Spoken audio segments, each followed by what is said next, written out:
Welcome back to the final Siren, where I dissect Craig McRae's presser from the match, the last one of 2025, which is sad. I've had about 24 hours to sort of think about what happened in this game, and like I said in my review video, Brisbane were just too good, and we just capitulated when it mattered most. Rewatching the game just didn't take our chances. I know that's so cliche, but you know there was some passages of play where we just had it and didn't go the way that we wanted to go. Still side bottoms miss when there was so many players free.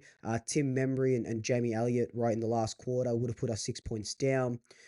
Mason Cox in the first quarter not taking that chest mark.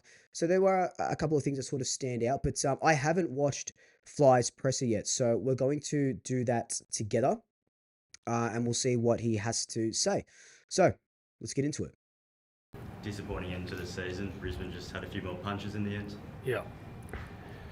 Yeah, no, this is You first up, you can see there's how much his heart is broken. He looks so sad. it comes to an end real quick. It does. Credit to Brisbane, outstanding, really. Like their clearance work in that third quarter was just dominant. We couldn't try all different things, and they were just too dominant around. That third quarter from them, 7 goals, was just insane. Like, I don't know what happened at halftime, but Fagan said, "All right, they're playing this way in the second quarter. Let's switch things around and do it a different way." And obviously, it got results. And the Pies just did the same sort of thing and didn't have answers to go with them and weren't quick enough to change. I don't know how much of the Pendlebury factor comes into play, without Pendle's coaching on the field. But again, there's going to be a time where we don't have Pendles to coach on the field. So yeah, it's that's the hard one. That's when they do the review of the game, which I don't know if they do it today or they do it on Monday. That's what's going to be a big sort of thing around it. In that part of the game, 5 goals or something. They might have kicked 6 for the third quarter. It put you right on your back. Yep. Back on your feet, and then it was just we're coming, and then you just don't quite get there. But it comes to an end quick, and we just have to sit in that now. Take us inside the rooms, fly though. And that's the hardest thing. Like Collingwood, for the last few years, we're known to sort of come back and challenge, and we just did it. It just didn't go our way. The fall of the bounce just didn't go our way when we were trying to challenge. What was the emotion? Because it's been such an emotional roller coaster. Right now? Yeah. Just overwhelming disappointment. I can only speak for myself.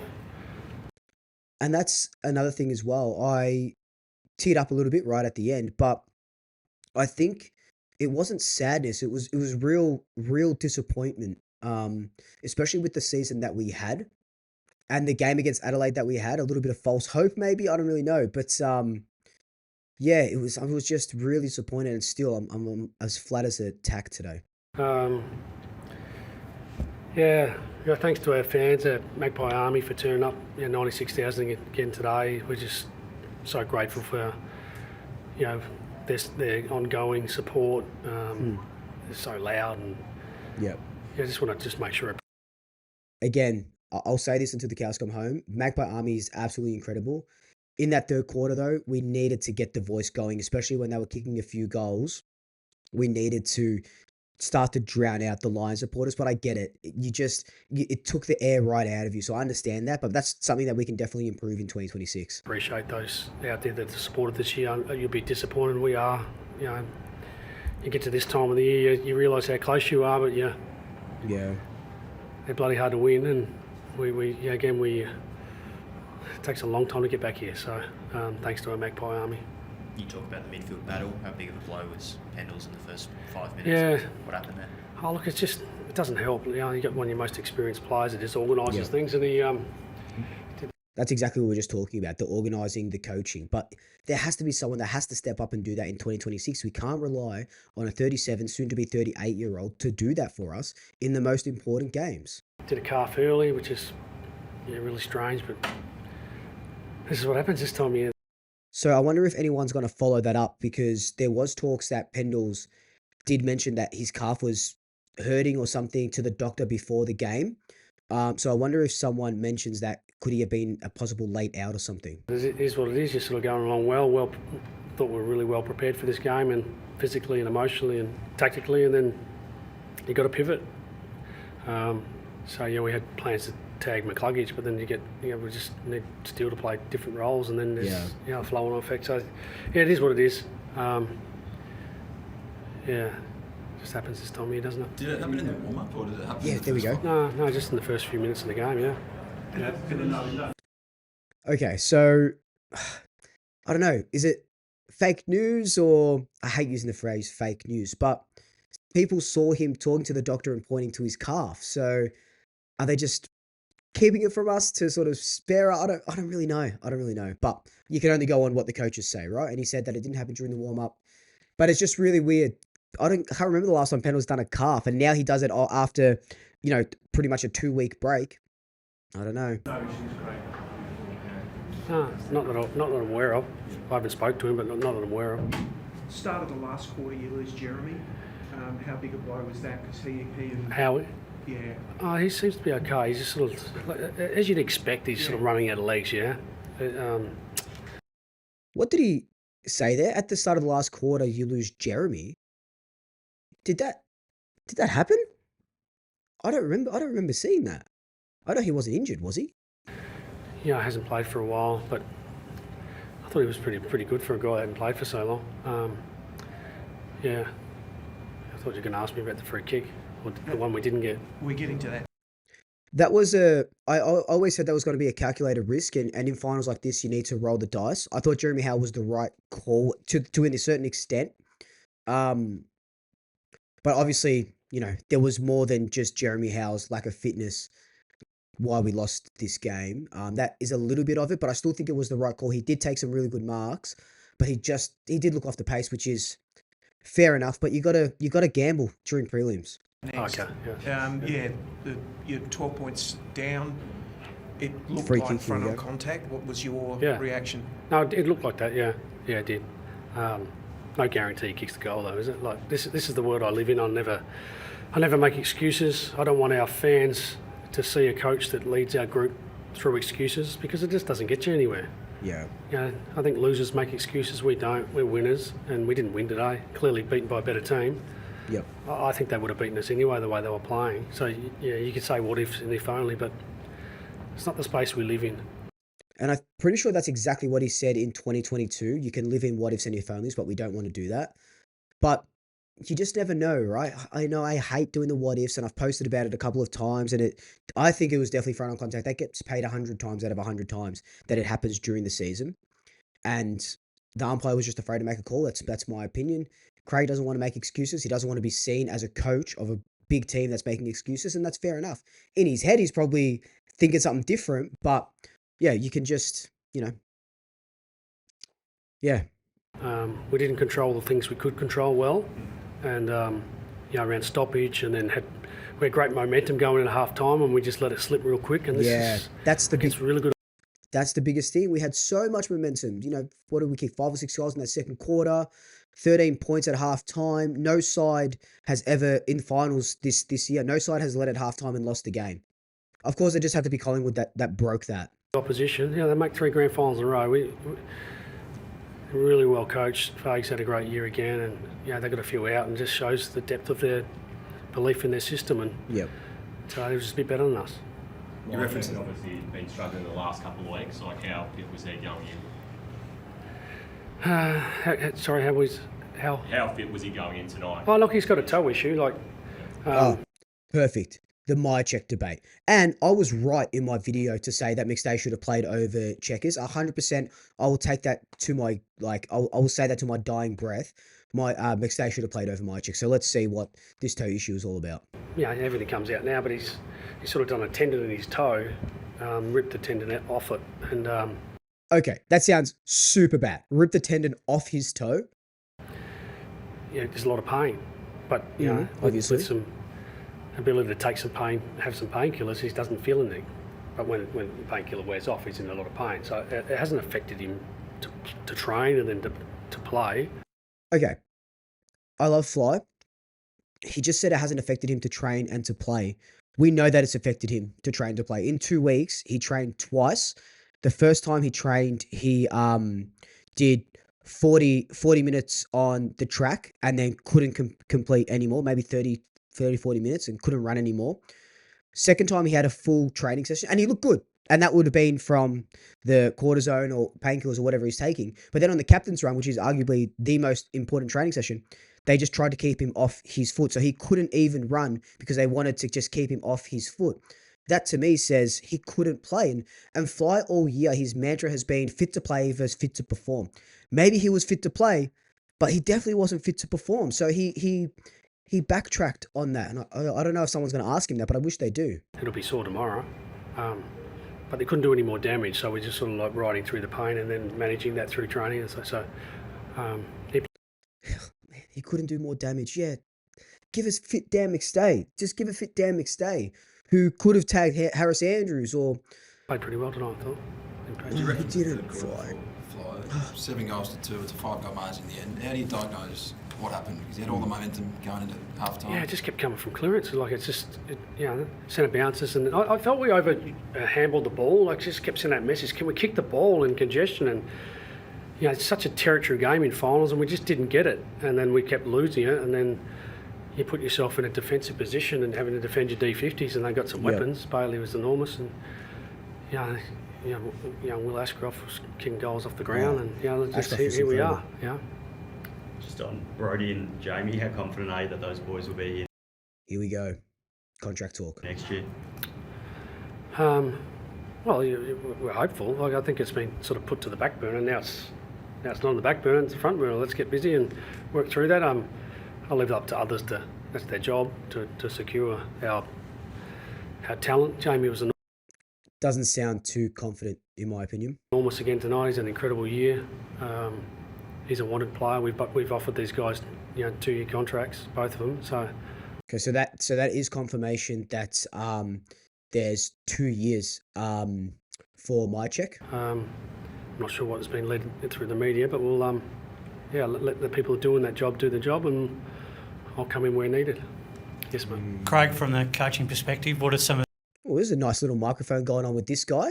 These guys are prepared. the key messages for the players and the team going forward? What are some of the things you're going to look to in analysing the year in review and trying to push forward to take that next step in 2026? That's such a great He's just about to say it's such a great question. I was just about to say it's actually such a great question. question because I'm sitting here and I haven't spoken to the players yet, and I just want to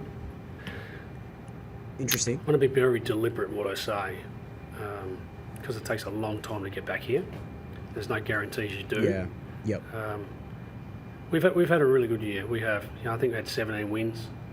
17 wins in a year. We finished third, I think. We only glorify the one that holds up the cup, and it's not us this year. And good luck to Geelong. They were outstanding last night. I thought they're going to be extremely hard to beat. And again, Brisbane, they're going to have to come back again, which is a big ask, but you wouldn't count them out. But if you don't hold up the cup, you're not seen to be winners. And there's a lot of things we've won this year, and we want to take all those things and then add to the things we need to get better at. Yeah. Yeah. So I'm trying to. Ultimately, this game is you need to win a flag. That's the goal, right? Maybe not for a team like Essendon or the Roos or West Coast this year, but us, you need to win a flag, especially with the players not picks mantra from last season. And we did have a pretty good year, except for those last few weeks. But then we bounced back against Adelaide and get kicked out by a really good Brisbane side. So not winners. We can take winning lessons out of what we did, but ultimately we have to really go back to the drawing board. I'm wrestling with that, with the question and with how I approach the players, because not sure much I say they'll listen to at the moment, but I want to make sure I get it right. How much, Collingwood, when they won the flag, and even earlier this year in that Queen's birthday game, you nailed the moments. How much today was not nailing those critical? I was saying this earlier, just nailing those big moments. We just got them so wrong, and from senior players that shouldn't be getting them wrong. Like Steele Sidebottom, for example, waltzes into goal out of bounds on the full. He never does that, right? Yeah. I'm singling out one player, but you just seem to not nail those big moments that you normally Yeah, do. you're probably right. Yeah, I'll have to look back at it, and there'll be enough that we didn't quite execute at times. You know, that third quarter, we just sort of felt like we went really straight, and you go straight against Brisbane, you kick it straight to Andrews and others. We knew this, man. We knew this. We knew this would happen, and we did it and kept doing it and kept doing it and kept doing it. We seem to do it every single time, and we don't have another plan. I don't know if it's a coaching from the line coaches or something like that, but before the game, you know, Fly said that we've got so many plans for Harris Andrews, and I didn't see any of them. I didn't see any plans for him because we just kept kicking it to him. Far out, especially in that third quarter. So under pressure, we didn't execute. That's fair. And I watched it last night. The first 10 minutes, the Cats didn't execute well at all. They were all over the place, and they found a way to get through it. And you think the first quarter And also, just on that, because he just talked about the Cats literally gave us a blueprint on how to beat Brisbane earlier on, and we didn't do any of that. We didn't do what they did or take parts of what they did, and we lose this game. This game, we were that pressure was enormous to start with, and they got a couple of goals again through avenues and other things, and we're on the back foot. And then we found a way to get a game going. It's about letting things go, really.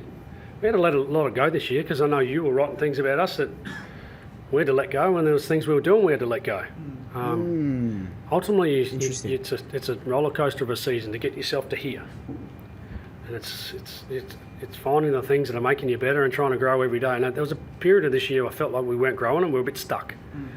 And to credit to all the leaders and the players and the staff that we worked through that. Like, we worked through the not growing to a period where, hey, we're back growing again. Here we go. And then we got excitement for that. And last month of footy, or Yeah, I 100% felt that as well. last month at the club, you come in, there was buzzing. Like, we're not going to play in a grand final, but it wasn't through a lack of belief. I thought we had everything we needed to do it. We just got beaten by a team that just executed a bit more in the big moments than us.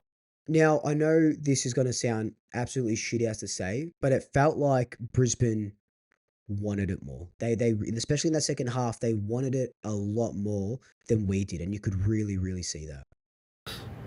How active do you expect to be come the trade period? Beg your pardon? How active do you expect to be come the trade period? Well, I'm not going to stand still trying to get better. Yeah, that's it. Last year I said it was players over picks.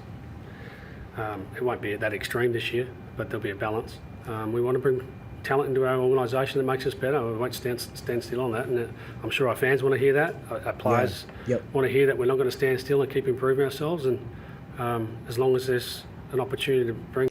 And this is why I like throwing our hat in the ring for a Kerno or whoever else it may be. Like, maybe it comes off, maybe it doesn't, but you need to improve. You need to get better. Fuck. Brisbane and Geelong are going to improve. Brisbane are going to have Sam Draper. They're going to have Oscar Allen. They might lose Zach Bailey or something, but, Geelong are going to get, isn't there a couple of big names coming to Geelong from memory? I can't remember, but I know Geelong are going to get a couple of players in, and, there's Zach Butters might go to, so everyone's getting better, and we never seem to,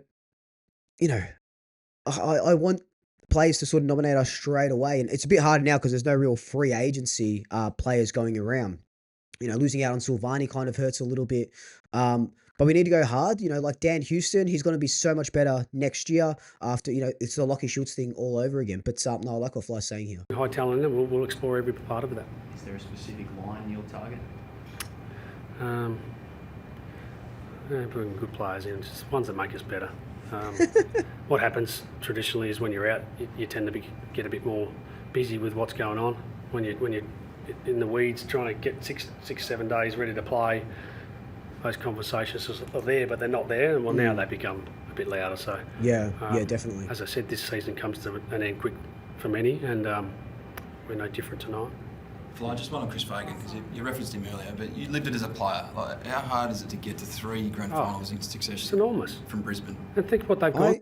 I can't believe that. 3 grand finals in a row. They could have had, if they go back to back, they could have had 3 flags. Like, man, it should have been us, dude. It should have been us. It should have been us going back to back in 23 and 24. through this year. You know, they lose Lockie Neal in the final and come back, bounce back, and Hipwood's out, and you know, so on and so on. They've got kids. Was it young Gallup? Man, kicked 3 goals tonight. You know, that guys stepping up. You know, I hope Charlie West is our Gallup next year. we want to find those versions of us. Charlie West had a good season, got injured late. We want to find those versions of us. That's what I Everyone just at least said. would like to think so. But credit to Brisbane. I have great respect for the club and history there, and you know, I'll be cheering for him next week. Craig, can it be third time lucky for Nick at Brownlow? Oh, jeez. I don't know what's going on there with the umpires. I haven't given too much thought to it, but you know, Fingers again, crossed, we want to celebrate our stars. He's had an enormous year, Nick. Yeah, if he doesn't win, he's going to poll a lot of votes, that's for sure. So it could be 3 or 4 years in a row he's polled the most votes of anyone, and maybe not win one, but we'll have fingers crossed for that. Hey, can I just take the opportunity to thank the staff that are the media that are in the room, and the media that have attended this year that represent us as a club, that the messages that go out. We're really grateful for that. So we'll see you next year. Thank you. God, I love him so much. He's just so kind, and you know, thanking the media. Who does that? But there you go. That's Flyers presser. A couple of interesting things, especially around, you know, the injuries and the contracts and stuff.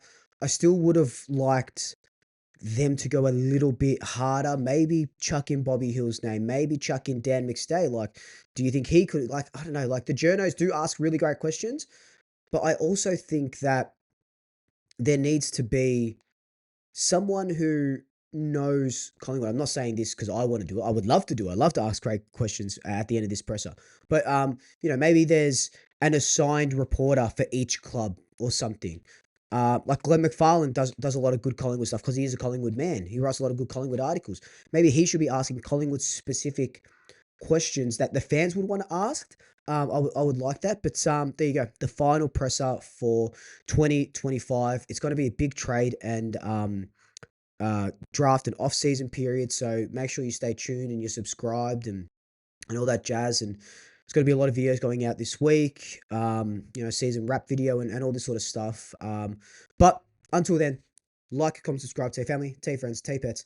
And until next time, double shackers. I'll swoop you later.